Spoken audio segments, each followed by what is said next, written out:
Today is October 11, 2025. This week marked National Mental Illness Awareness Week, and I was honored that one of my personal essays was reprinted by the Presbyterian News Service and later shared by newsletters and websites across the country. Alongside that, my pastor and colleague, the Reverend Kristin Hutson, was interviewed for a separate story highlighting how our congregation has become a spiritual home for many residents of a psychiatric rehab facility across the street. What she described captures the heart of what we try to do, not simply include people with mental illness, but welcome them into full participation in the life of the church so they experience true belonging. Mental health awareness is not just a matter of compassion. It is a matter of survival. Every day, people across all backgrounds silently struggle with anxiety, depression, bipolar disorder, and other mental illnesses. Yet far too many go without treatment because of the deep stigma still attached to seeking help. For some, cultural or religious beliefs convince them that emotional or psychological pain is a sign of weakness or moral failure.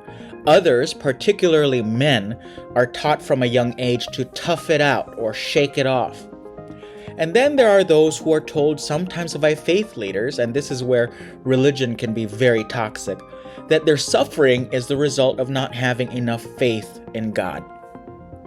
I have heard those messages firsthand.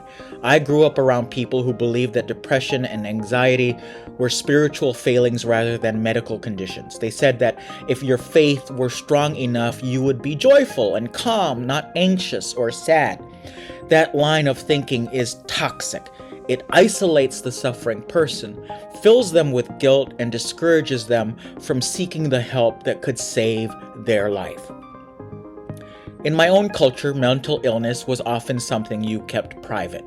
This is true for me as a Filipino, or any Asian or Latin American for that matter. You didn't talk about it. I'm reminded of a Saturday Night Live sketch called Protective Mom 2. You can go and Google that, where Marcelo Hernandez's Cuban character, Luis, brings home a not Latina home and introduces her to his Latina mother, played by Pedro Pascal, and aunt, played by Puerto Rican hottie Bad Bunny. In the sketch, Chloe Trost, as the girlfriend Casey, says, "I love Luis and I feel I've been really good for him, like when he got diagnosed with depression." Chaos is triggered when Tia, Bad Bunny, asks, "What do you mean depression?" And then you have Mama Pascal yell, "Mi hijo does not have depression. He just liked the dark. He tried to get it when he was a kid. He said, 'Mama, I'm depressed.' Then I said, 'Don't do that. Do something else.'" Now, this was drop dead funny, of course, but in it is a serious issue. Many cultures view mental illness as taboo. Mental health problems don't exist if you don't talk about it. You prayed about it, perhaps, or told yourself to think happy thoughts. But faith and positive thinking are not substitutes for treatment. Let me say that again. Faith and positive thinking are not substitutes for healthcare. Prayer is powerful, but so are therapy, medication, and supportive community. I've learned that God works through doctors, counselors, and scientists just as surely as through pastors and prayers. And outside the realm of religion, because not everyone believes in God who listens to me, there is still much that every one of us can do to increase awareness and compassion around mental health. One of the most powerful things is to be open about our own experiences with anxiety, depression, or burnout. When we speak honestly, it helps others realize they are not alone. Another is to learn what mental health resources exist in our communities: free clinics, crisis lines, therapy groups, and support organizations, and share them widely. Knowing where to find help and being able to point someone in the right direction can save a life, and you can use your social media to do this.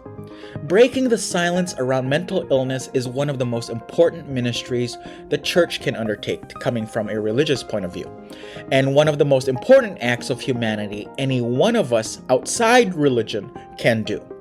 When we welcome people with mental health challenges as full and equal participants, when we talk about depression and hope in the same breath, when we affirm that seeking therapy is not weakness but courage, we chip away at centuries of stigma.